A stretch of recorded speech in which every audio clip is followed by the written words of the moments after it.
like comic books? Comic books. Comic books. Comic books. Comic books. I'm quite keen on comic books. Movies. Movies. Movies. Movies. The movies. Stupid TV shows. TV shows. TV shows. But what are some of your favorite TV shows? Can be enjoyed as video games, as TV shows, books, movies, the entire world. Wholeheartedly embrace the apocalypse. Let's start the show. Hello, everyone. Welcome to our Next Issue Podcast Live Sunday edition, where we bring you all the stuff that we've been watching and reading. We watch and we read a lot of stuff. I don't know. Sometimes we don't watch a lot of stuff, but we read a lot of comics. Big reading week for comics. If we skip this show, the next week would be like a 2-hour show, just trying to get through everything. So we're here most Sundays, almost every Sunday, really, just to get it all out of our system and make the trip to the comic shop on Wednesday even more worth it, because then we get to talk about it. So we're gonna get into all that. But before we get into all that stuff, Jeff has scoured the internet, and Marvel is. I feel like we've been crapping on Marvel for the past few weeks. Well, that's why I wanted to highlight these stories, because I was like, we've been they're trying some stuff. First, before I get into that, I don't have a link for this, but just the introduction reminded me, for all the Muppet fans out there, next year is going to be a huge year for me. Because there's rumors broke that Cole Escola, I believe, I think that's how you say his name. I hate to say their name. Is writing a Miss Piggy movie with produced by Jennifer Lawrence and Emma Stone. Emma Stone, correct. I did see that. There's also a Broadway musical Muppet show that is opening up next year. Mm-hmm. And I think that there was talk about another, like a third kind of, because there's a Seth Rogen Muppet with Sabrina Carpenter project that I think is maybe like around the holiday, maybe kind of themed or something that's supposed to be coming out. Oh, I mean, Sabrina Carpenter does the Christmas special, I think, on Netflix. So maybe. But I think this is something specific with Seth Rogen, I heard. So I don't know, maybe I thought they were going to incorporate Muppets into it, which I was like, all right, you can't go wrong with that, I don't think. Yeah, add Muppets to everything. That's my thing. Now, correct me if I'm wrong, Jeff. You are part Muppet, right? I am. Yeah, I'm very much a. Rolf is my second cousin. So okay, that's what. Yeah. Yeah. So very important to get Muppet representation out in the show. That's right. That's right. Felt first. Is that like your family motto engraved? yeah, exactly. I wonder what the Latin translation of felt is. Yeah, we'll have to figure it out. All right. Well, we'll keep track of that Muppet movie. I think the Miss Piggy movie sounds really interesting, because I was watching an interview with Jennifer Lawrence, and she's like I think they were talking about maybe how Miss Piggy would get canceled, and that joke kind of sparked the idea. I don't think that's what the movie's going to be about, but that joke kind of sparked the idea in their head to like, oh, we should do a Miss Piggy movie, and why not? Yeah, she's an icon. Oh yeah, 100%, 100%. The Sabrina Carpenter over time, right? Of all times, really. Miss Piggy walked so Sabrina Carpenter could run around the stage dressed as Wonder Woman.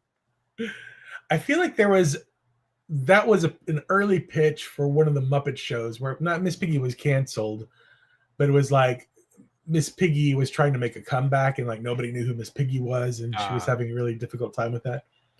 Anyway, I'm very excited about Muppet stuff. Anytime Muppets are around, I'm there. To steer the show back onto our problematic child Marvel comics, they are there's a couple of stories. So the last story first is Jed MacKay. I've been struggling with Jed MacKay's Avengers, and it seems to be coming to an end. They are doing the thing where they're going back to, like, right now it's on issue 30 something or whatever.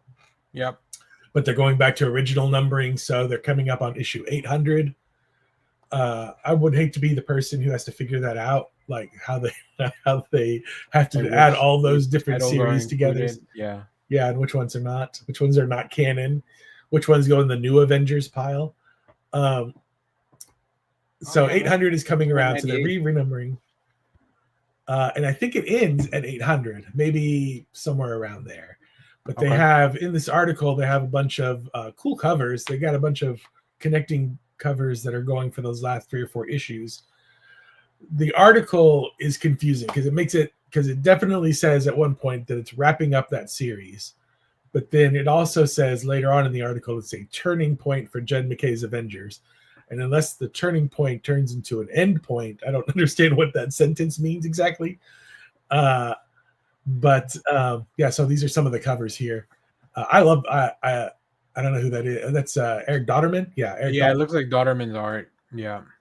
I love a big spread like that where you have just a whole bunch of different characters all standing like it's a school photo, you know? I wish they would give me the carousel view so I could just click and because it looks like these 3 are all connected. Wait, was the last one a picture of everything? It sure wasn't. Okay, they're different. I just want to. Here we go. Is that the picture of everything? That's the picture of everything. So is this gonna?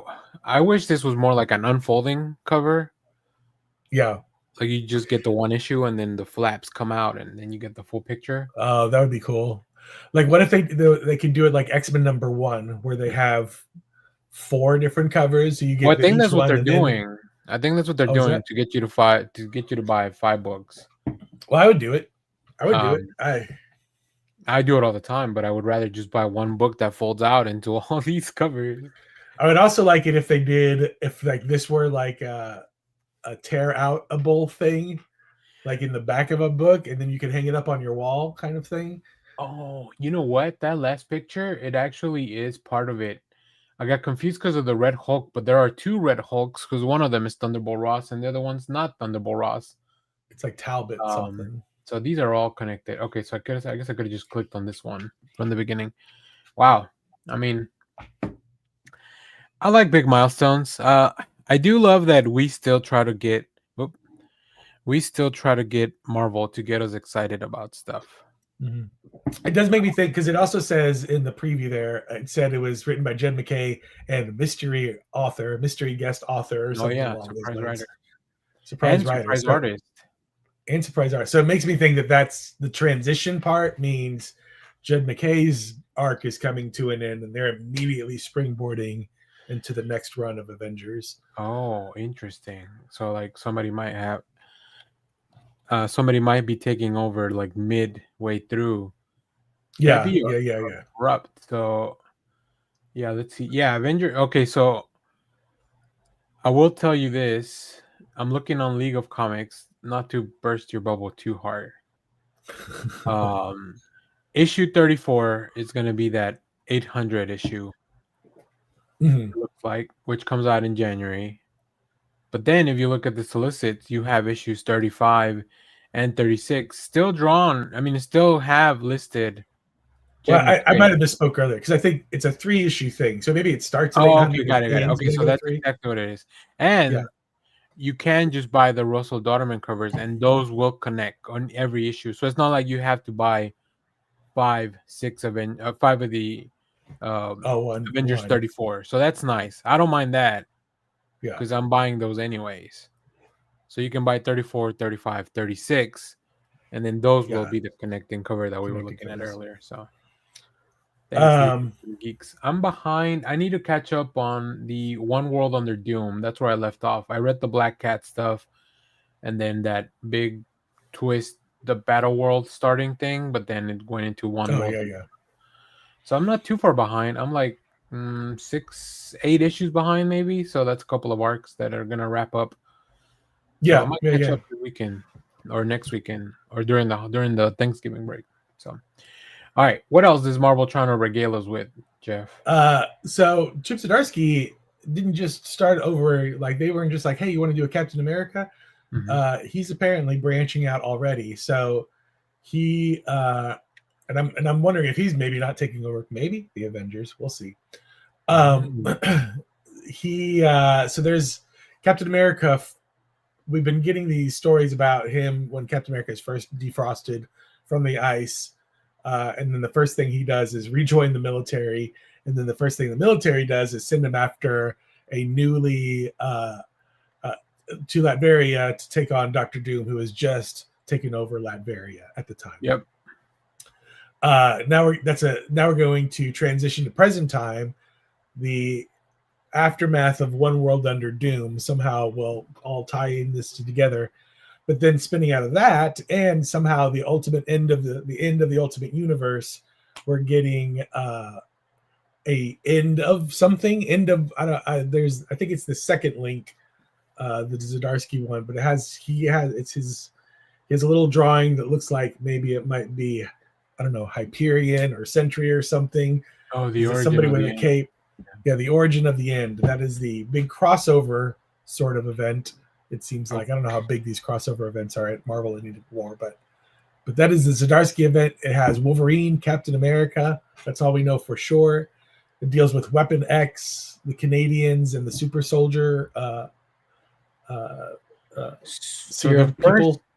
the first tease you shared, when was that link? I'm trying to figure out.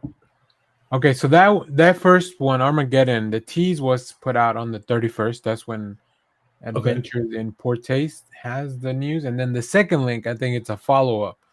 So I think I'm on the right. Okay, so it's not two different stories. I was trying to figure out, because I'm on the Marvel website, and they are so bad about promoting their own stuff. But I did find the article like from Marvel themselves. So let me share that one instead here. And then we can kind of dig into it a little bit. Let's do this one, maybe. No. God, I need a better layout for news coverage. I know. Oh, here we go. There we go. That's better. Okay. Yeah. So this is the article. So this is the follow-up to the tease to the second one. And as you mentioned, you're right. It's interesting that we have. Oh, what's this guy's name? Nuke. Yeah. So Wolverine with Cap Shield for some reason. And it stars in the Weapon X program. Okay. And then here we have some teases. It looks like it's a very Wolverine-centric event. I don't remember the last time I saw or ever Wolverine being written by Chip Zdarsky. So that's definitely intriguing. Yeah, I can't think of that either. He's probably done it maybe once or twice in a crop, maybe someplace along the way. Yeah. But issue here or there.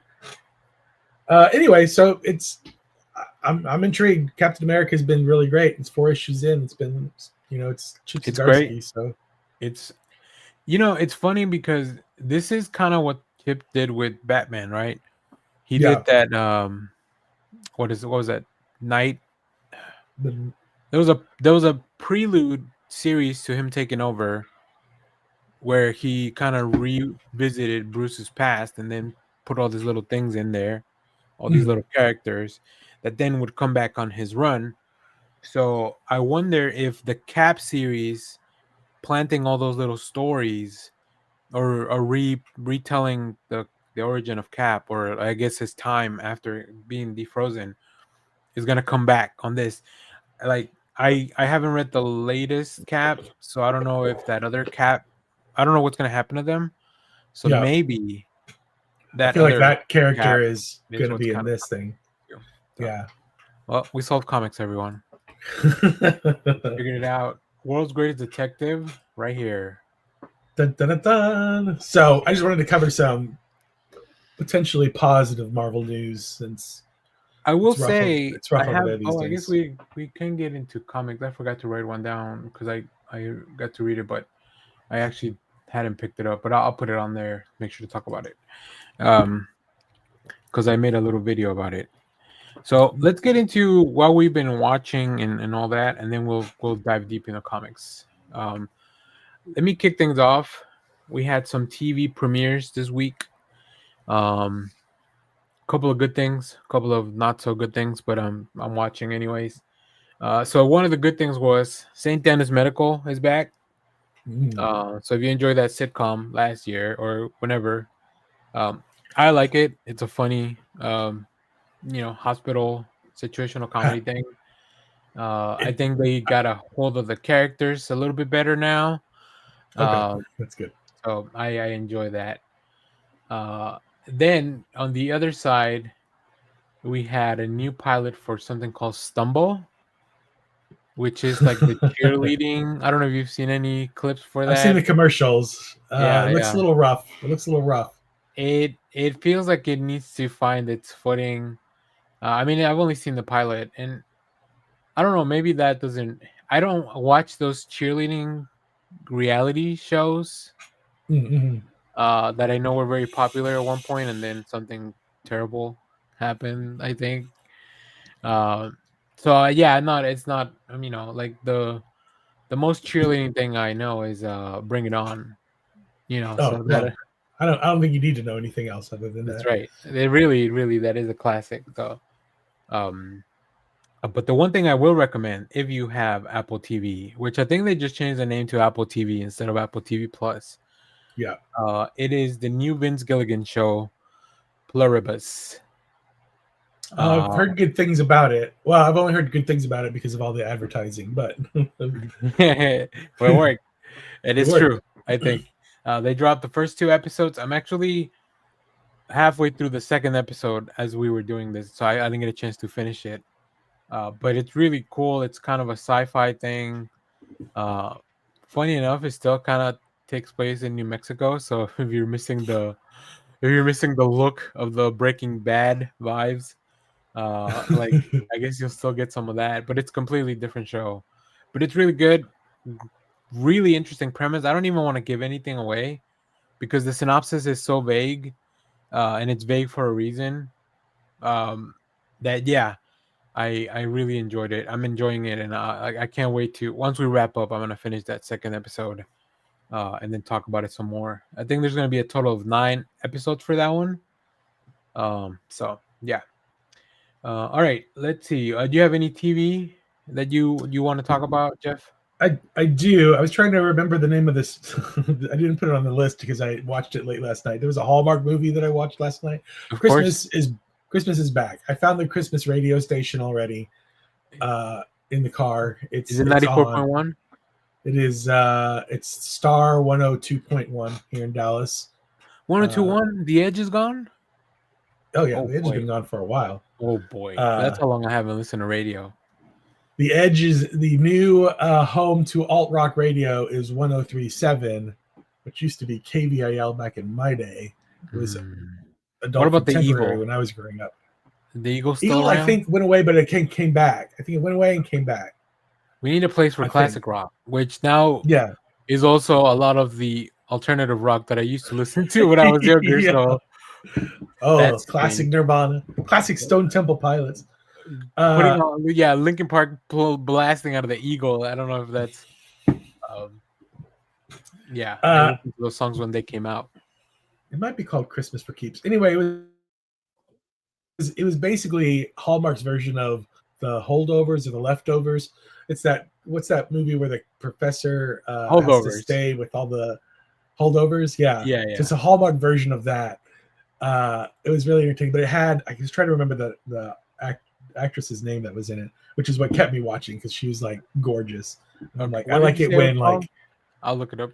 What was no, it's like the Holdovers, but it's not the Holdovers. It is anyway. What I've really been watching, I'll figure out who it was, just because I'm like, you need to know, what my type is. Internet, the world. I watched LOL, Last One Laughing on Amazon Prime. Have you heard of this show? I have not. They take a bunch of comedians, stand-up, sitcom, whatever. This is a British show, and they stick them in a room together. And the bit is they're not allowed to laugh. They're in a room for 5 hours together. Oh boy. And it's just watching these funny people who are used to like telling jokes and whatnot. At first, they're all very polite with one another because they're all know each other and stuff. And they kind of are like trying not to make each other laugh, but then as the time goes on, you can see them all getting comedian antsy, and so they'll start like trying to rib each other and stuff, knowing that they don't want them to, like it's a very funny show because they're trying to make each other laugh without really trying to make each other laugh, but they're kind of, and watching people try not to laugh is very entertaining. And I wish there was an American version of this because I recognize a lot of the people that are on the show just by face, but I couldn't point them out for anything except for Richard Ayoade, who's in the show. Okay. But he's the only one that I recognize by name.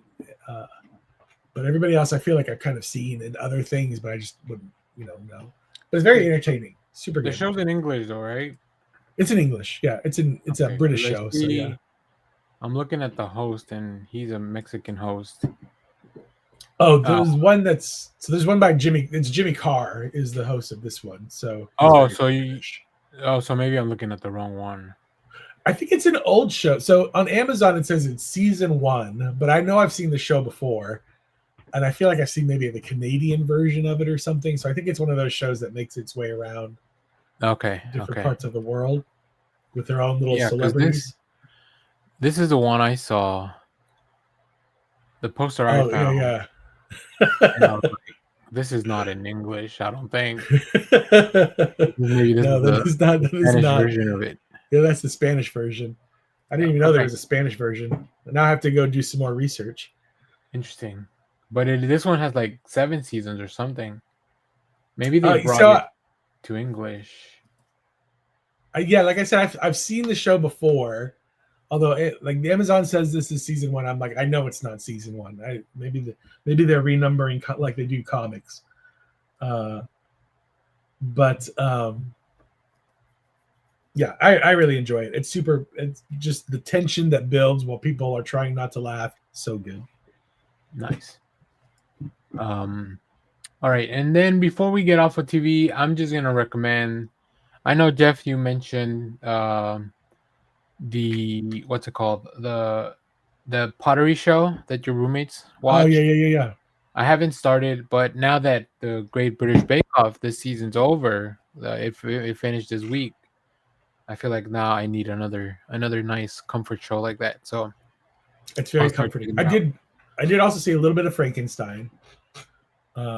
I've been making my way through it. I'm not finished with it yet. As intended, just by pieces.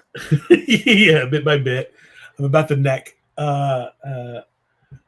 It's very beautiful. I wish we could just give Guillermo del Toro a budget to not ever have to use CGI. Is what I really get out of that movie. Oh, interesting.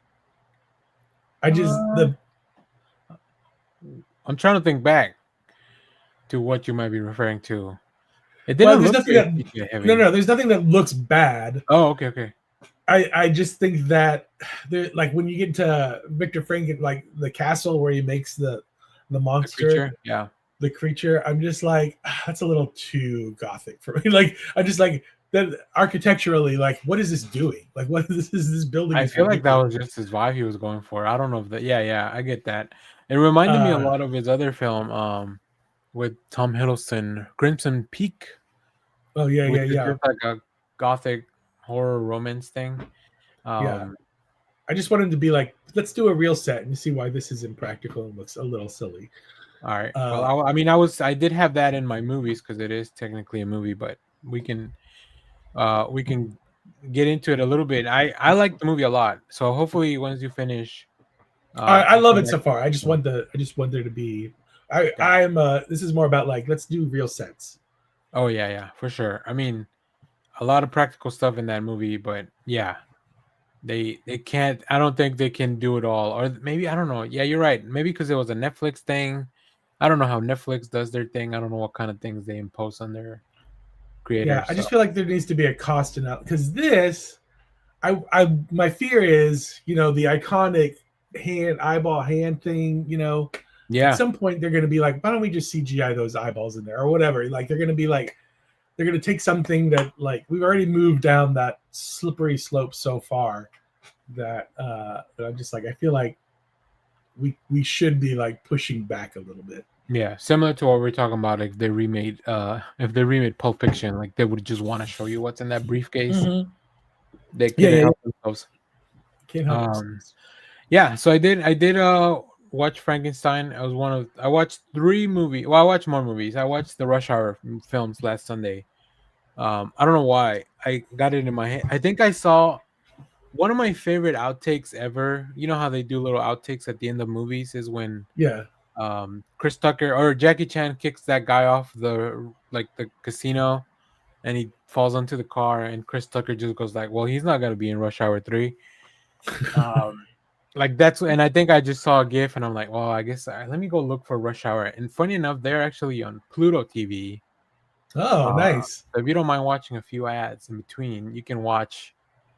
I only like the first two.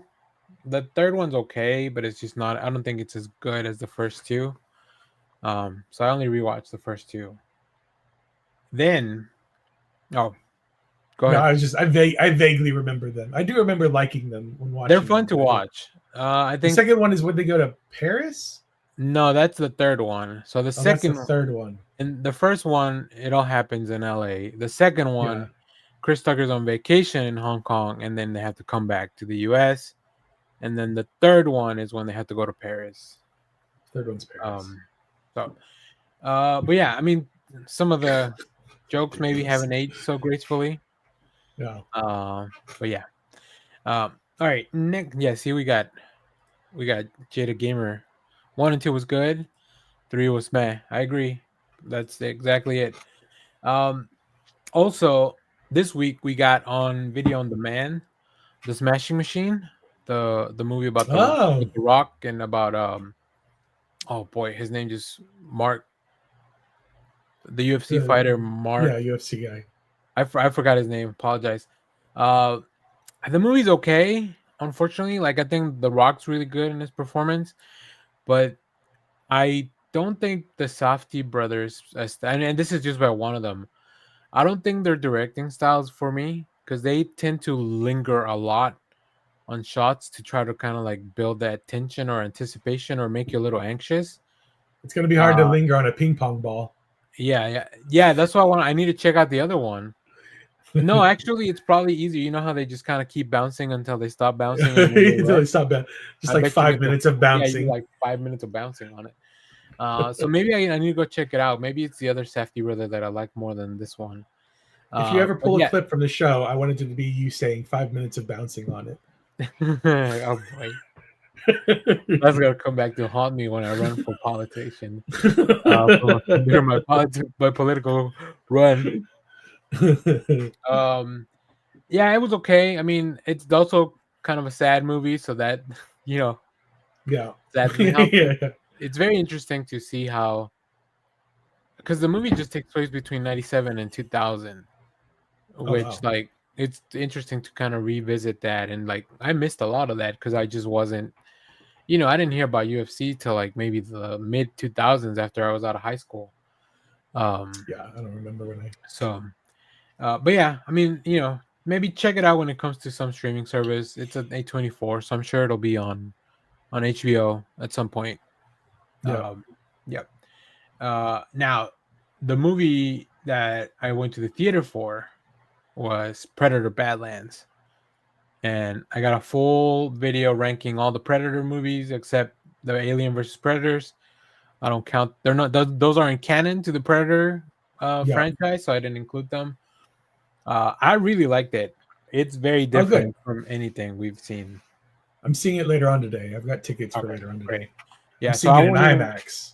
Oh, that was part of my recommendation in my review. Like, watch it in the biggest screen possible because you just kind of want to live in that world. Yeah. So, but it is very different. It's a cool. I think it's interesting. I think Dan Trachtenberg is not only a really big fan of the Predator franchise, but really kind of understands how to take it in a different direction. He's done it with Prey. He did the Killer of Killers movie.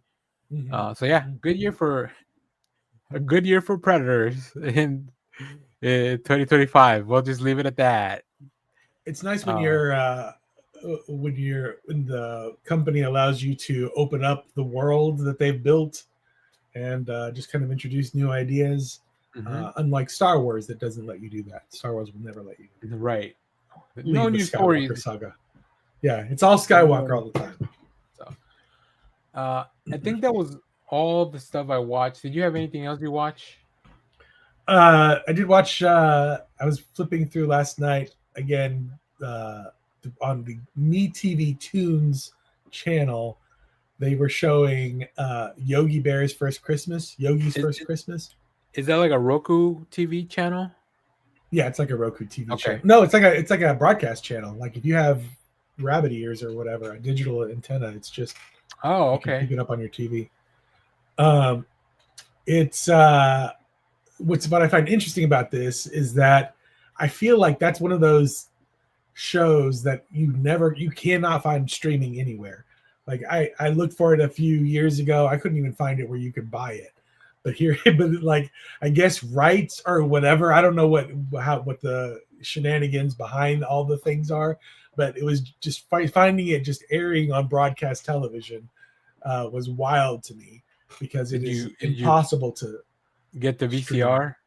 Yeah, I had to like bust out the VCR, hook it up real quick, and tape it.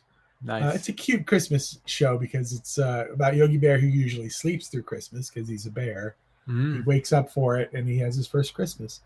And it's also, as a young kid watching, it was like, oh, this is like, little did I know this would be my Avengers of that time, because it has all the Hanna-Barbera or whatever that animation studio is. It's Yogi Bear and then Pink Panther and Huckleberry Hound and the two dogs. That's the father and son. Like they're all in it. Like I've never seen like all the crossover that happened.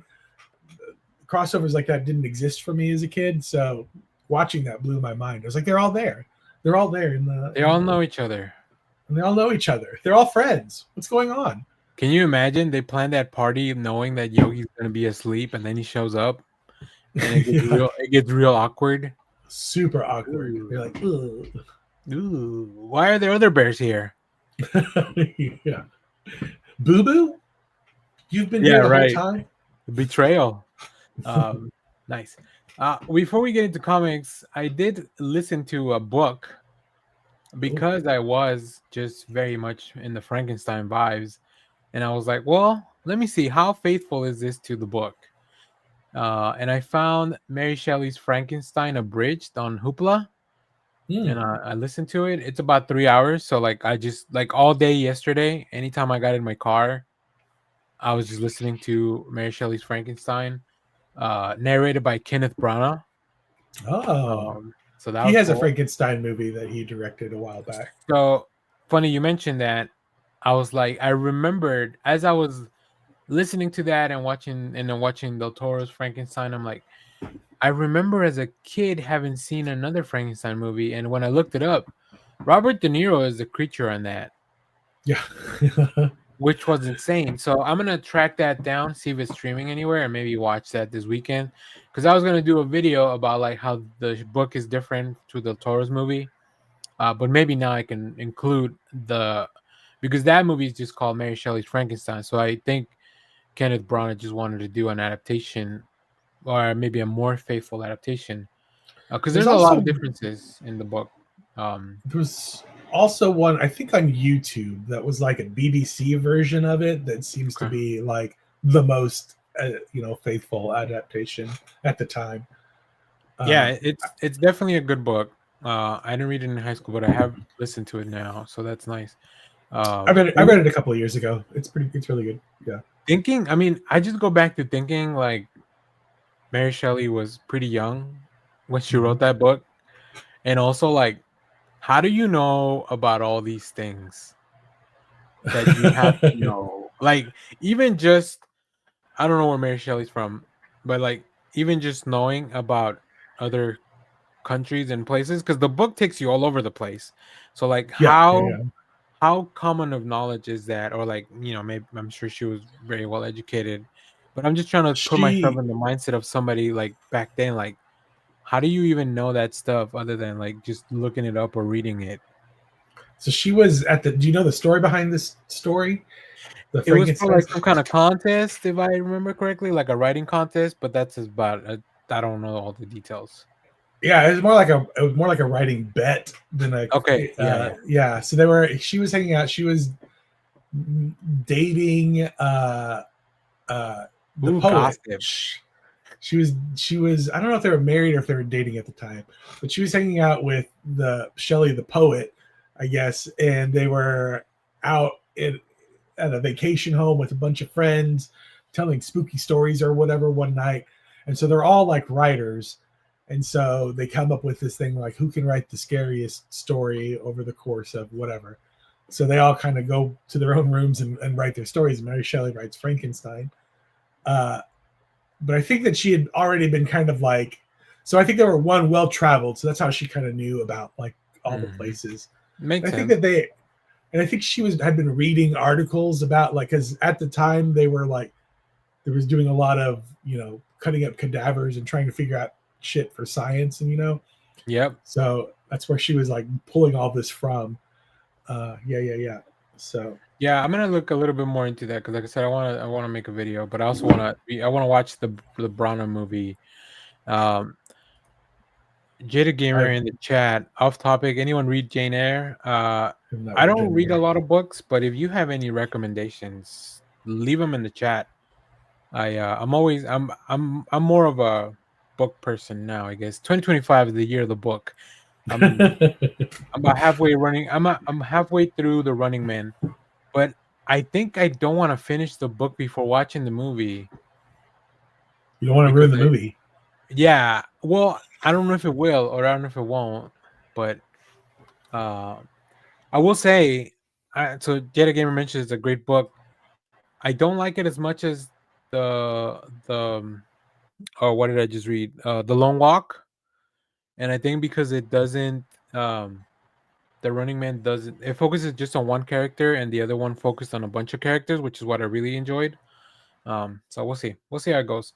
But I'm looking forward to the movie. I like Edgar Wright. I like Glenn Powell.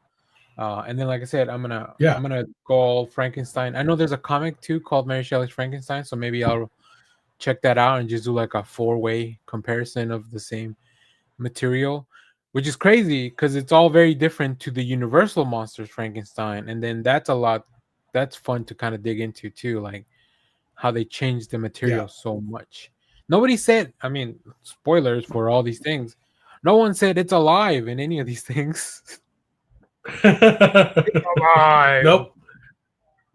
It's not in the horror movie, not in the book, nowhere. So, okay, yeah, we'll check into Jane Eyre. But now that we're done with words without pictures, Jeff, with all let's talk about books with the pictures. Now, before we get into comics for the week, did you read anything that was just like an older book or a collection or something you're catching up on? I did. I read this. This is Justice League of America Elseworlds. This is from the year 2000, I believe. 2000. Yeah. Yeah, it is by J.M. DeMatteis and G.L. Barr. It's a really interesting concept. This is very, very much of its time. It does not age very well. The artwork in the inside is cool, though. Do you know who the cover is? It looks kind of like if Dustin Nguyen drew Grown Ups. I think it is the same. Let me see here. Yeah, I think it's G.L. Barr. I mean, this is the interior art, so it looks very. Yeah, it looks very much like that. Okay, nice. So it's about a bunch of kids. This is the real world was like things that these stories take place in our world. It's about a group of childhood friends who used to play superheroes together. And then they all grew up and about their own ways. One of them ends up becoming like the Bill Gates of the group, a multi-billionaire. And he basically asks all his friends to show up to New York. He sends his private jet out to collect them all. They have not been in contact like in years. But as the rich friend does, he just kind of kidnaps them all, puts them in nice hotel rooms in New York, but then forces them to wear their old superhero costumes as adults, like not their old ones, but he makes them like these superhero costumes. What a weirdo! And he parades them around New York, kind of playing the superhero game, but as a rich person. It bugged me that all the people that are in this were like complaining the whole time. I'm like, I would love this. Are you kidding me? If a rich old friend of mine were like, hey, all of a sudden I'm like billionaire and I'm gonna like parade you around New York. Let's do it. I'm there. Sounds a little it reminds me of the premise of the Tin Can Society, but like a little bit less messed up. It's a little Tin Can Society. It's a little Stand By Me-ish. Yeah. There's a good message in the end where Okay. it's like comics teach you to be a good person. Comics can, teach you to help others, whatever. All the morality stuff that you get out of comics helps you in your life going forward. But there's also a lot of like dated, like very late 90s, early 2000s kind of like references, and some of the jokes are off color, stuff like that. But it was the artwork's great. It's an interesting concept. It's just very much of its time. Gotcha. It was a good read. Good for history. So this is more of a thing that's kind of coming up, but I finished the last arc of Batman Dark Patterns. Okay. Because the next issue comes out this week, so I just went ahead and read all 3 of the last issue. The Child of Fire, I think it's called, the last arc. I won't spoil anything because I know you haven't read it. But man, this book is just amazing because I've been reading them in 3s. I feel like it's the best way to read the book, maybe. To kind of just take in those arcs. I feel like monthly I would lose a little bit of that connective tissue between the arcs. And then because I made videos on all these, like everything, like all the details are kind of fresh, and you can actually see and feel like the story building towards this. So yeah, I was very satisfied with the ending. So I look forward to hearing from you as well. I'll be dropping a video for that with more detail later on, and maybe Hayden Sherman can finally take a little break now that he's done with this one, and he just has to draw Wonder Woman and like a bunch of other books. But please do not take a break. Keep drawing everything. Yeah, right. Okay, let's get into. Is that all for prior to the week? Yeah. I don't have anything else. Let's get into comics for the week, and we'll just kind of go back and forth if you want. Yeah, do it. You want me to start? Yeah, go for it. First thing I have here is the newest issue of G.I. Joe, G.I. Joe 13, the beginning of the Dreadnought War. Look at this die cut. That is cool. I didn't even know that was a die cut. There, I need to start looking at all the other things. Yeah, I love a good die cut color. I'm behind on this book, but I was like, I'm not passing up this cover. Are you kidding me? Oh, this is a good issue too. This is full of betrayals, and again, like the G.I. Joe. I've never read the original Marvel Comics G.I. Joes, which are apparently bonkers bananas and definitely worth reading from what I hear. Like Cobra Commander in the comics, in the Marvel Comics, is like a used car salesman who just kind of starts a cult, and the cult is Cobra, and he becomes this like insane military leader. Like he is even more off kilter than this Cobra Commander. And I'm just like, I don't even know how you get crazier than this guy. So why didn't they let Joseph Gordon-Levitt do that in the movies? Right, he could have been a car salesman. So now that this is starting a new arc, so now I can read 6 through 12, catch up on that arc, and then wait for the what is this, part 1 of 5? So maybe this will go through the next 5 issues. Yeah. Unless it's gonna cross. I don't think it's gonna cross over with anything, right? There's no other G.I. Joe book right now, right? Oh, there's a Cobra Commander book? No, there's nothing right now. Okay, it's just cool. So just one G.I. Joe book. Nice. Okay. The first book I'll talk about is, and you would think this would be my favorite book of the week, but it's not. So that tells you how much I enjoyed the other one. Batman number 3. I picked up these 2 covers, the design variant for the Batmobile, and then the regular cover. God, this book is so much fun, and I'm trying to. I saw Donny Cates put out something on social media that he knows what Fraction's doing, and he can't wait to see how the thing resolves. And I'm like, what are you talking about? I've been reading this book, and as much as I enjoy it, I don't know exactly where we're going with the story, but I mean, I'm not a writer, and I guess I also don't know Matt Fraction personally, which maybe Donnie does. Yeah, maybe he knows where it's going because he's talked to Matt Fraction. Maybe so. But it's so cool. You get some nice moments with Damian. Yeah, I really like that he's building out the world, the world of Batman. Some writers come in and focus in where it's just Batman. Yeah. But we're seeing a lot of Bruce Wayne in the boardroom. We see him, we see him interact Tim has been shot. He's in the hospital. He's recovering. He's fine. But we also get to see a little bit of that outside world because Tim's boyfriend comes and visits him. Obviously, does not know that Tim is Robin or that Bruce is Batman, and so there's that. You don't really see that in comics much more, where you have to like hide your secret identity kind of stuff. You know, Yeah. like, Yeah, he's like especially every time you guys go on a trip or something, like he comes back yeah. hurt. Yeah, so I really love that the world is being built out a little bit more. You know, I love what we're doing with, you know, Alfred, that he's kind of imagining Alfred Well, as he's going along. Okay, so is that what you think is happening? Because I thought it was some kind of AI Alfred. No, I think he's just like, how would Alfred, like, he's just having a conversation with Oh, I thought it was like some kind of hologram. I need to go back and read this again. I mean, it I might thought be. it I think it's because I don't know if we've seen Alfred with anybody like else. No, that's what I'm saying. So I think it's like something in like his heads-up display that only he can see Alfred. Okay, so no, The way it's drawn, it looks very electronic. Yeah, It doesn't yeah. look like, but I mean, I don't know. You could be right. Either way, it's only Bruce that is talking to him. Yeah, I just imagine he's having these conversations in his head with Alfred. Okay. Interesting. And then of course you get the big thing of like Vandal Savage trying to plant evidence and Oh yeah, the reporter thing. I love that there's like just this random reporter that we're gonna get to meet. You know, like all this stuff. I feel like. And I think the coolest, the reason that you want Jimenez on this book. Oh my God, that stealth suit! Holy moly! It's incredible stuff. Yeah, like I was like, Batman should wear all kind of different suits to different situations, and they should look different.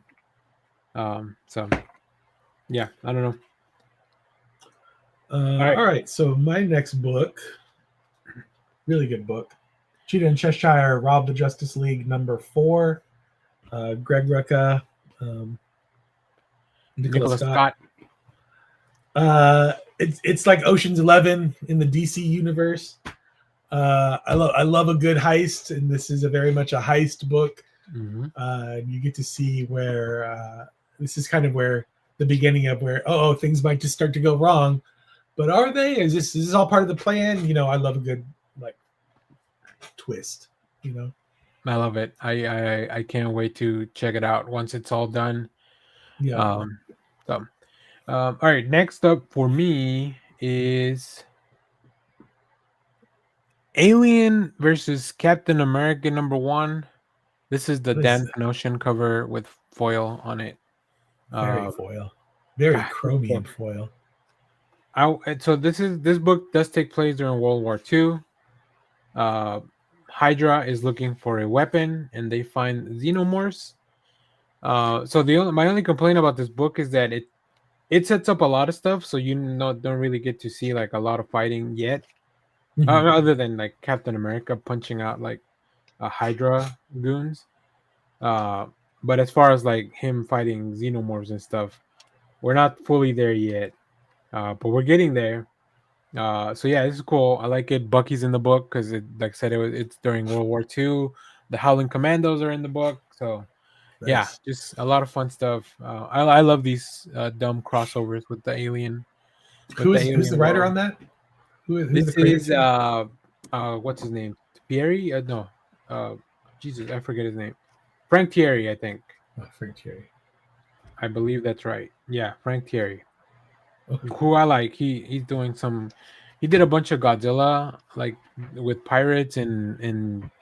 Oh yeah. And then Aliens, I think later on. I haven't kept up with that whole thing, but I need to go back and check it out. So, good stuff. My next book, Void Rivals, #24. Again, just every single issue of Void Rivals just opens up the universe a little bit more. You get to see a few more Transformers, a few more, a little bit of everybody. And of course, there's a giant mystery that is happening with these two cultures and whether they should unite or not reunite, what that means. Just continues to be good. Continues to chug along and be good.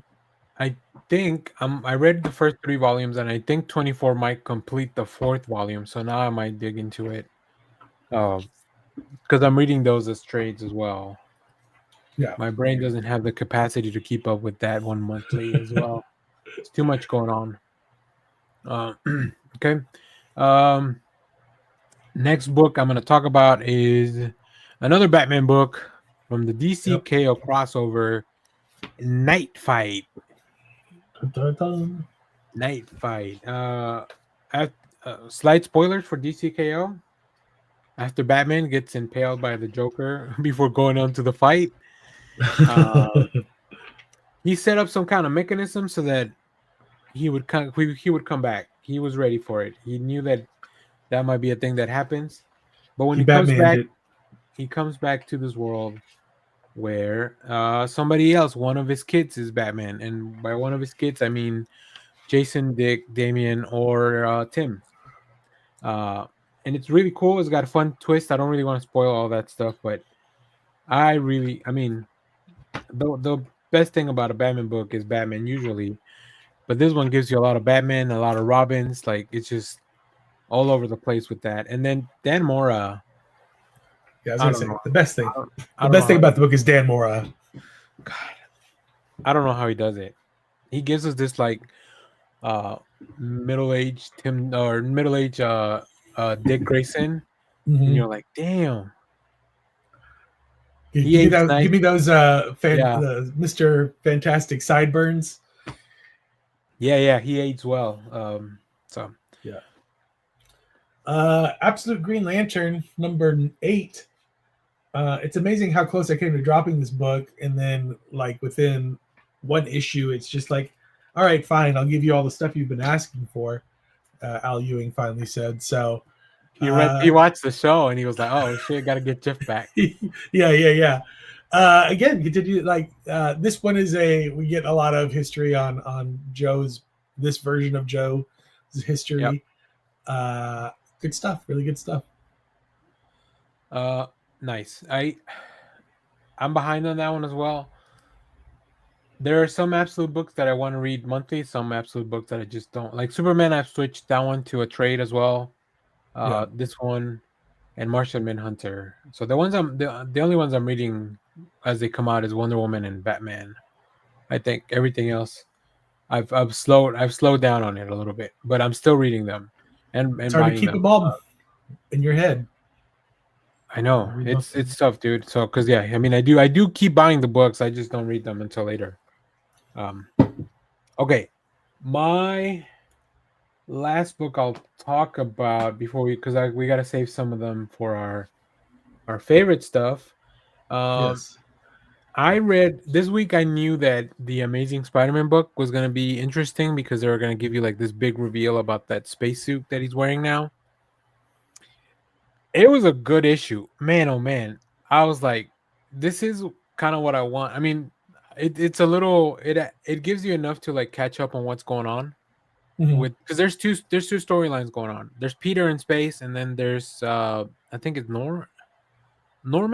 I think one of the Osborns is Peter. It's Spider-Man on Earth after that big fight with Hellgate. I don't know. I didn't read all that. But I like it. I'm half back in. I want to at least read they're doing 1-in-1, so I want to read the odd numbered Amazing Spider-Mans that are gonna keep going with that space story because I think it's gonna be something that's gonna be a while, where he's gonna be in space, he's hanging out with Rocket, and these other aliens, and there's this like entity that's kind of keeping an eye on him as well, and then we get the big reveal of why he can't really come back to Earth as well. So is this still Zeb Wells? It's Joe Kelly.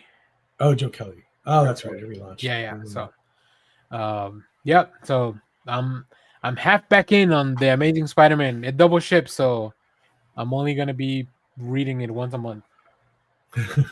Good for them. Good for you. Yeah. That's all the books I read, other than our favorite books. Let me speed through a few. Yeah, I'll let you get through. I mean, you don't have to speed through them, but you can get through them for sure. We're at the back half of my pile. Very sad this is ending in one issue. But this is still good. Although I'm like honestly, I'm a little confused as what's going on. They're kind of in a virtual reality world. They're kind of not. I'm just enjoying the moments I have with it.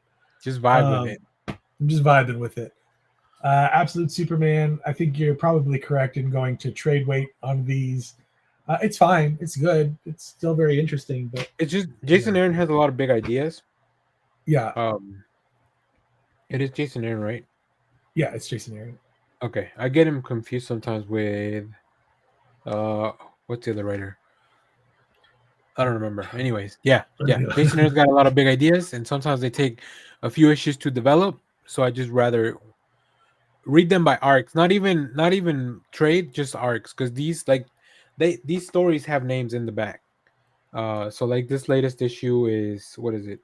The Battle of Kansas Part 2. So like, yeah, I can read everything leading up to the Battle of Kansas now. So yeah, and I think you're right, because like his Bug Wars is, I love Bug Wars, but I think he knew, he's like, I got 6 issues or 5 issues to tell this story, so get it out there. Whereas I'm sure with Absolute Superman, he's just like, I got all the time in the world to kind of build this universe. So this one, Avengers 32, we're just hanging on till the end, as we've already discussed.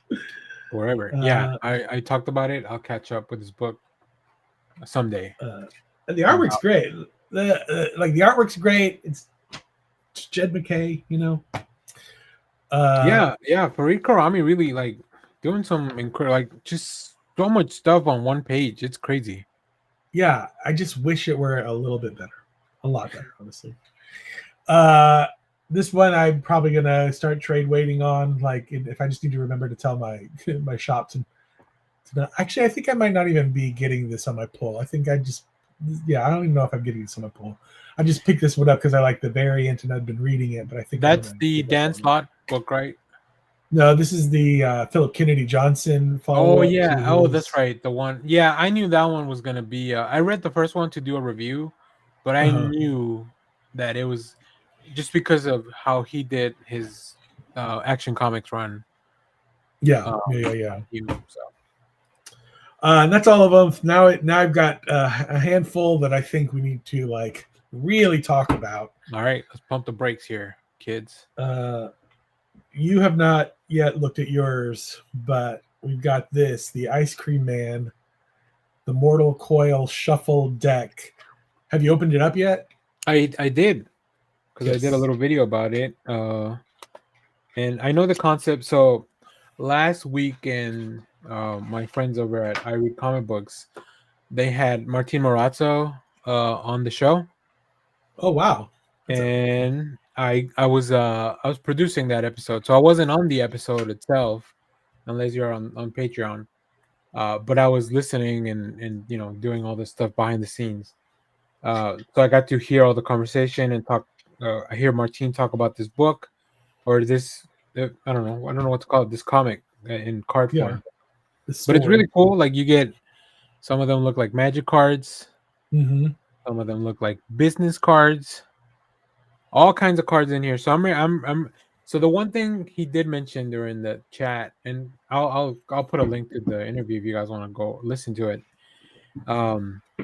He said you should be in a nice state of mind, like place, before you really dig into it. So I would agree, because it's an Ice Cream Man story, so it's not the happiest of stories.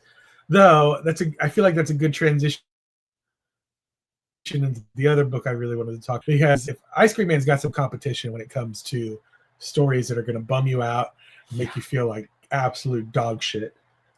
Because this for the first time ever, I stopped reading a comic, not because I hated it, but because it just made me feel so bad. Like, it's a great comic, beautiful artwork. This comic made me feel so shitty and depressed me so much that I skipped the last part. I was just like, I saw where it was going, and I'm like, I don't want any part of this. This is too depressing for me. Oh my God. Literally breaking my heart to read this book. And I quit. I did not finish it. Maybe one day I will, but this book this specific issue is the most terrifying thing I've read all year long. Like, dude, this is heartbreaking. I read issue 1, 2, and 3, and then I've stopped, and I haven't gone back because it is Assorted Crisis Events. It's a very tough book. Like Dennis Camp. Well, both. So in the interview, Martin Morasso mentions that W. Maxwell Prince and Dennis Camp are really good friends. They've known each other for a long time. So the What a fact that depressing dinner. like, that's the other thing. I think that a lot of their work may be into that, but during the pandemic, W. Maxwell Prince did like some quarantine ice cream man stories, and there was like a bundle. And I bought one, and it came with a handwritten note from W. Maxwell Prince. And he's just a really nice guy. I think he just has all these ideas to kind of work through and put out. And I think Dennis Camp is the same way, because you look at his superhero stuff, it's not as heady and heavy as this stuff that he's doing in Assorted Crisis, right? I don't know that any mainstream publisher will let him take a book that is in canon in that kind of direction. But you still see it seep through, because his issues with Doom and Ultimates, and then all of Absolute Martian Manhunter is rough.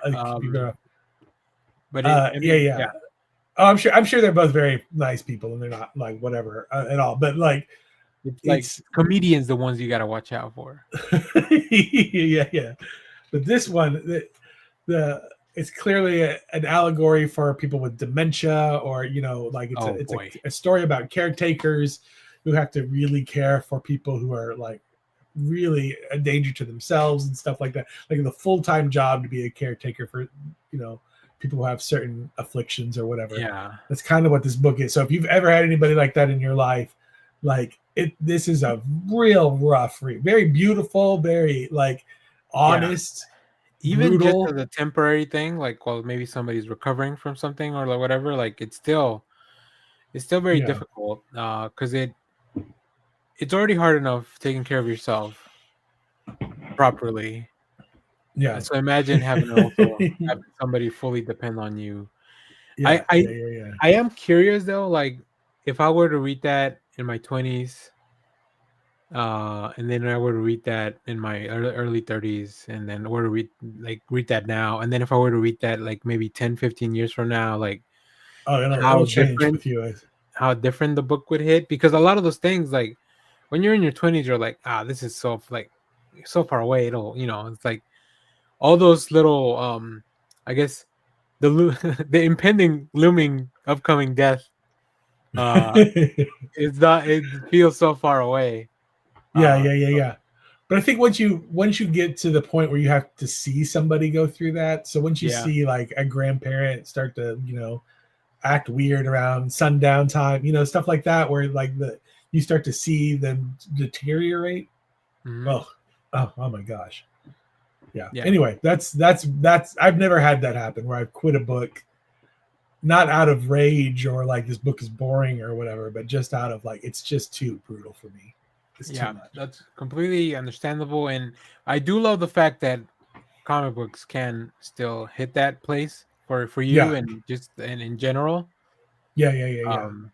So, wow. All right, let's cleanse the palate a little bit with some of the. Do you have any books that you haven't read that you want to show off to the camera? I do have a couple things.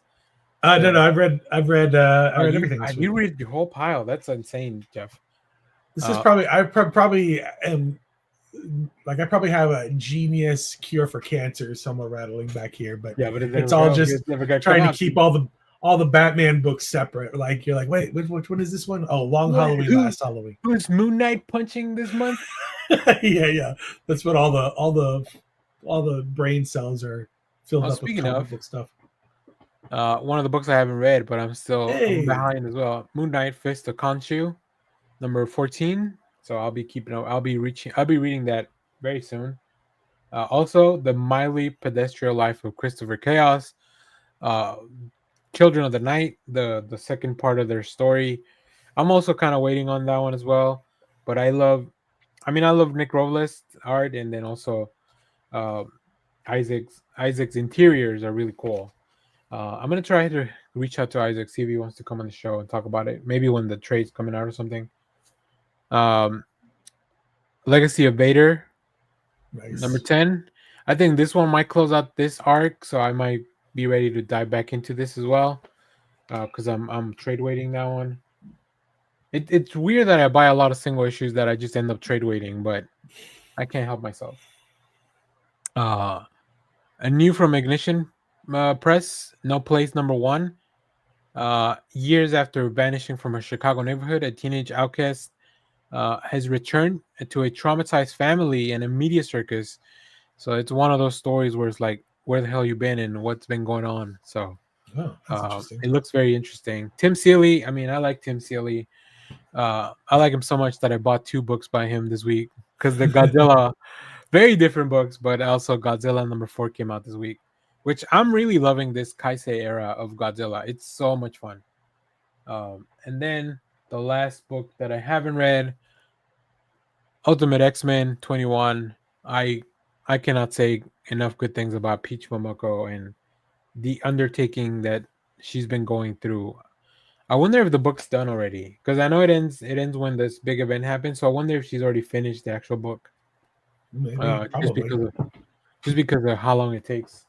And then I went to play cards, a card game yesterday, and I was close to Titan, so I went by there again because I saw that they had some new compact comics. So I picked up V for Vendetta, which is a thick one. This is we just had the 5th of November happen. Yeah. Last week, so very timely. How many? I don't remember how many issues it is. Is that 12? Is that a 12 issue series? That's a good question. It might be because it's pretty thick. I don't know if I've ever read Big Vendetta. Maybe. I don't think I read the whole thing either. So this might be a good time to do it.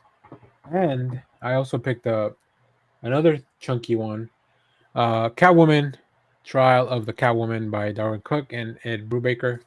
Yeah, Ed Brubaker. Cool. So yeah, adding them to the pile. I love these compact comics, and they're gonna live right behind me. You know what's funny? I went to the shop and I didn't remember if I had these, so I watched our video from yesterday because I knew that these were in the background just to check. Very smart. So now I got to keep them all here. This is my spot. This is your so you know which ones you've got. Yeah. I could log them or something, but all right. Let's talk about our favorite books of the week. I'll throw it back to you, Jeff, because I mean the book you picked, I've also read it, so I'm very excited to talk about it. My pick of the week is Harley and Ivy, #1, Life and Crimes. It's by Erica Henderson. It is a recap of how Harley Quinn and Ivy got together, like started formed their relationship, their romantic partnership. The thing I enjoy, I love Erica Henderson's artwork. I was not like reading a ton of DC comics at this time. Like, I don't know how much of this is kind of condensed and like and where this is, but this takes place during the time when Joker cut his face off. Yeah, that was insane. Like when he shows up with the face, like just with the strings, I was like, oh damn! I guess they didn't erase everything from the New 52, huh? Yeah. So it's interesting how they're kind of incorporating some of that stuff. And Joker is terrifying in this. Like he's always kind of Jokery terrifying, but there's like that extra added reality when it's kind of like domestic abusey, kind of stuff that they kind of definitely get into here.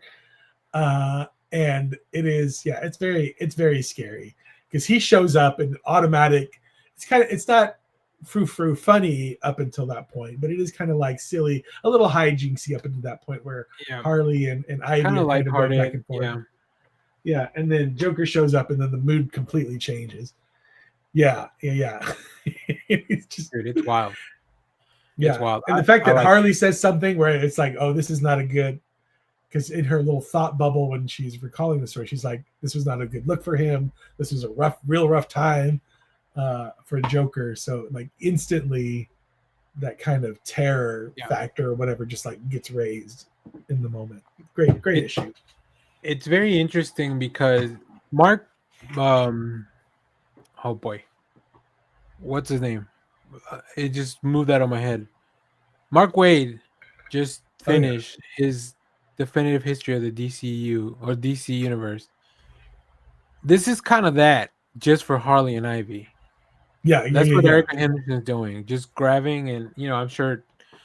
I don't know exactly how this book is pitched, or if they had that idea and they're like, I think Erica is the best person to do this. But I really like it. I haven't read all of the Unbeatable Squirrel Girl that Erica did back in the day, but I read some of the other indie work, and it's really good. I love the artwork, and I just like their relationship. So kind of going back to those dark days of like they just kind of met, and they're not even really friends there. They're just like two criminals that do crime in Gotham. They're criminal acquaintances at best. Yeah, very interesting. They probably just kind of know each other because they work in the biz. So very interesting. We see each other at the tight store. Well, my pick of the week. Oh no, it's got another strong female lead. Planet She-Hulk number one. I got this cover. Yeah, look at that. Oh, they had so many cool covers for this one. This was hard to pick because even the main cover is really good. This is by Stephanie Phillips and Aaron Cooter. And when a book opens like this, like this is the opening page. I mean, look, I'm all on board. I love Stephanie Phillips' work. I love Aaron Cooter. I love what Imperial set up for this story.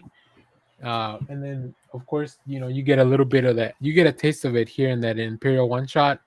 But it's really cool. Like she's in charge of Sakaar now. She doesn't want to be there. Hulk asked her to stay for only a couple of days, and now things happened in Imperial that she's kind of got to stay there for longer. But Sakaar's not a nice place. No, but she's still a Hulk. She's still a Hulk. I like that the little one shot was basically a mini version of what this is. Like this is kind of like, oh, we're doing. I really enjoyed this issue. On paper, this comic makes so much sense to me. I'm still having a hard time getting rid of the Rainbow Rowell. Like I'm just persnickety and grumpy about that still. But everything about this, I love the Aaron Cooter artwork. I love Stephanie Phillips writing. I even have come around to the pitch where it's kind of fun because it is Jennifer Walters out of her element. Yeah. I like Jennifer Walters. Sex in the City Jennifer Walters is my flair. So having her be barbarian, like not wanting to deal with this, it is fun. It's a very entertaining comic. Yeah. So agreed. I really enjoyed it. She's got this kind of sidekick person that's kind of helping her out. What's his name? Conrad. Yeah, Conrad is helping her out, and their banter is so funny because he's like, I guess in other planets, and maybe because he looks like he's mechanical. He doesn't sugarcoat things or whatever. She just tells him things straight on. Like he calls her out like, I thought you were a lawyer. You're not very good at arguing with me about this stuff. So and she's got to go to a wedding because it's part of the customs, and then of course things go wrong at the wedding. It's a lot of fun. It's great book. I can't wait to check out what's next.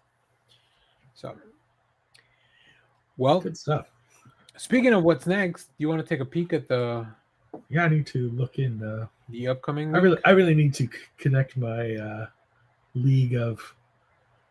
So I could show what my comments are. Yeah, you do, or at least you need to find me, so that I can show you your poll. So here, let me pull up this, and maybe some of those books are in your list. And then which one was it? I think it was this one. Oh. There we go. Oh, hold on. Batman Hush is making its comeback. Why? Ayo. Bang, bang. So next week, I'm picking up American Caper. Is a new book from Dark Horse. It's a new number one. So, you know me, I got to check out number ones. Huh? Let me see. Who's writing it? Who's writing that? Good question. Sometimes I don't look. I just see the number one, Jeff. Dan You Hauser, just go. not that Dan Hauser. The writer Dan Hauser. Danhausen. David Lapham on art. David Lapham, I know. I don't think I know Dan Hauser. Yeah. But it's family intrigue. Yeah, I mean it's called An American Caper. You can probably figure it out. Yeah. It's gonna be full of Give it yourself. shenanigans. I'm still reading Artificial. I did get a chance to already, because I read some books ahead of time to prep for the week. This Batman Static Beyond book is really cool if you like seeing what Static is doing in the future. If you remember that one episode where you get to meet the future Static as well as the future Justice League, I think you're gonna enjoy that because that's all we're doing there. They've had previews in the back of a couple of issues this week. They did, and Yep. it was pretty good. I'm gonna check out this Blood and Thunder trade paperbacks finally coming out. So I want to read that because I read the first issue and it was really cool because it's a giant gun. Oh yeah, that talks. Yep. Die Loaded, Karen Gillan, Stephanie Hans, going back to their Die world. So I want to, follow that story. You're probably picking up Fantastic Four #5 as well, if I had to guess. That's great. Yep. Gargoyles Fantastic Four #1. This is the Dynamite side of the crossover. I have read the issue and I'll make a video about it, but I enjoyed it. Not as much as the other one, but I did enjoy it as well. Oh, I didn't realize there was a second part of that. They're not connected. They're just like two different stories, but Marvel, they each got to do one, I guess. I needed to refresh on my Gargoyles lore for that. The book's pretty good about telling you who is who, because I didn't go back and do any homework for it. So, one of my favorite series is coming to an end with Grimm #25 from Boom Studios. Speaking of Stephanie Phillips, and I have like the first 20 issues, I think, of that, and then I was just like, I'm gonna start trade waiting, and then immediately, like 2 months later, they were like, it's ending at 25, and now I have like this weird gap. I hate this. I had this gap because I'm like, I could finish out the collection. I just need to go hunt down the last few months. If that comic shop does a holiday thing, the quarterly holiday sale, maybe we can go and dig through the issues. Oh yeah. I'll be there. Let me see highlights for the week. Godzilla Turtles versus Godzilla. Speaking of our question from yesterday, go check out that show. And then Predator Badlands comic. Panthro's getting his own comic, and then Ultimate Wolverine and Superman Kryptonite Spectrum. Did you have any others that I didn't kind of go through here? I'm sure we had. Let me see here. Yeah, I you know what? I'm excited for Batman Hush. Can't wait to see how we can piss off people next. Is this gonna be? Hold on, let me see. So what's going on here? How are they doing this? How do we have two? I don't like this at all, actually. So I meant to bring this up a few weeks ago. So I think current Matt Fraction Batman is Batman volume like 7 or whatever. Yeah. And then this is still Batman volume 6 or 5 or whatever. So they're 2 different volumes consecutively coming out at the same time. I don't know if this has ever happened before since we started the relaunch in volumes of. No, I don't think so. Oh yeah, because it started in Batman 158 and it's 6 issues, so it'll go all the way to Batman 163, which comes out in January. So there's such a big gap between 161 and 1. I mean, poor Jim Lee, he's got so much stuff to do. He doesn't have time. He runs the whole company. Yeah. He doesn't have time to draw that. And they still have like 15 covers of this book and 12 covers of the next issue. That's so crazy. Do they look good at least? Oh, that's a good question. Here, you can check it out. Yeah, they're not bad. I don't know about this. I like that. I like that Batgirl. Yeah, that Batgirl cover's pretty dope. Ooh, Hayden Sherman does a 1 in 25. Okay. Chris Bacalo, Bill Sienkiewicz. Damn, those freaking covers. That's what's gonna get me, Jeff. Not that the book is actually good. These are the covers. The covers look super cool. Oh, they haven't even uploaded all the covers for the. Yeah. They're so behind on this. All right, whatever. Let's go back to. What else we got here? Spider-Man Torn #2 comes out. I'll get that. That's a trade way for me. But I love the first issue. It was great to revisit the college years. Beneath the Trees, Where Nobody Sees, #4. I need that book to be completed so I can read it. It looks like we're getting the final issue of We're Taking Everyone Down With Us, #6. That's good. I'm glad you mentioned that because I got the last preview and I hunted down. So we have all the previews. So if you need to reread that, let me know. I'll put them on the box folder because Image sent us all of them, right? So I've been saving them in my iPad. And now that I have the 6th issue, I can finally go back and read it all. I'm very excited for that. But they also took a big break. So it's really good. I'll flip through it, but I don't know if I'm going to pick up the 1776, the Marvel 1776. Yeah. And they go back in time to fix this. I don't know how I feel about it. It's Straczynski, and so I want to be like, this could go. It can go either way, honestly. I don't know. I have mixed feelings about it. About the country overall, yeah, I agree. Yeah. Oh, look at this! The city beneath your feet. Totally back. I don't know how much I feel about celebrating this 350. 100%. I was like, can we go back and just change some things? If we're gonna go back in time, maybe let's fix the Constitution a little bit. The City Beneath Their Feet, #2 from Distillery. I feel like #1 came out like a year ago or 4 or 5 months ago, something. Yeah, it was insane. I like the concept. I don't know if I feel like the time has passed though. I'm definitely Distillery is one of those that I'm like, yeah, I'm just gonna wait. Ooh, I was gonna ask you about this. Maybe you know. Dynamite sent us a book called Peter Cannon Thunderbolt. Is that an old comic coming back, or is that a new thing? Do you know? Think it's Have you heard Thunderbolt. of Peter Cannon? That's an old. Yeah, that's an old like. That's an old comic book. He's got like a red and blue suit, I think. Yeah, Fred Van Lente. That's a name I hadn't heard in a while. He's writing this. Okay, I'll read it. I'll read it. If you want to read it, let me know. I'll put it on the thing. Yeah, that'd be interesting. Along with the Anthro and the Pomera, all these Dynamite just reprinting your childhood. Love it. Ooh, we also get an advanced copy of the Spawn Christmas issue. I'll put that in the folder as well. I think you'll want to read that. I'm definitely interested. Did you check out this Strange Tales from Marvel? No. No, okay. Yeah, me neither. Unfortunate. We don't have time to read all the books, and Marvel's not been like really convincing me that I should take time. Are you ready to get back in the Youngblood? Apparently, the book sold out before it even made it to shelves. Yeah, it was that because how big was the print run? Every time anything that comes out of Rob Liefeld, I'm just like, ugh. Did he finish the book first? Can we find out if the book is finished? Well, he's not drawing it, so that's probably helping. Does it have anything to do with it? Because then he's writing my favorite. No, I'm not gonna. I don't care. There is a run of Youngblood that is done by.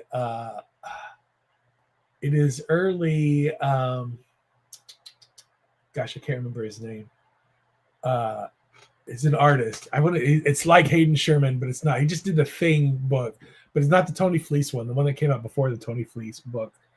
You took me down a road I can't follow, Jeff. I'm sorry. Let me find out. So while you do that, I will say, as much as I don't really care anything about Youngblood, I saw this cover by Maria Lovett, and I was like, that's a great can we cover. get a Youngblood book by Maria Lovett? I would be so fucking into that. Just like make it like the Hawkeye where he's off. I don't know much about who this character is. I guess that's Youngblood, maybe. I've never read any of that. But can we get a book where it's like this guy on his day off, like the Mad Fraction Hawkeye, and it's just him like going around through his day. Maybe he hooks up with, I don't know, this girl from Artificial. Maybe she finds love here instead of with an android. I don't know. Yeah, I love Maria Levett's work, so like I would read anything that she drew like this. Yeah. Oh yeah. And Image is doing I would. a bunch Yeah. of these That's the cover I would pick up. covers, so. All right. Did you find out what you were looking for? Steve Scrose is the artist I was looking for. Oh, gotcha. God, that name doesn't ring any bells. Unfortunately. Steve Scrose did.